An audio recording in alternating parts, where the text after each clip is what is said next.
gihatag ko na ang tanan,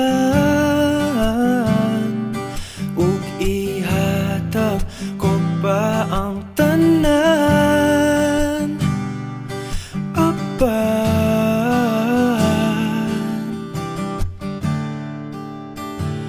Kung siya man ang mapilian, wa ko'y mahimo ana, pero sakit lang gyud kaayo.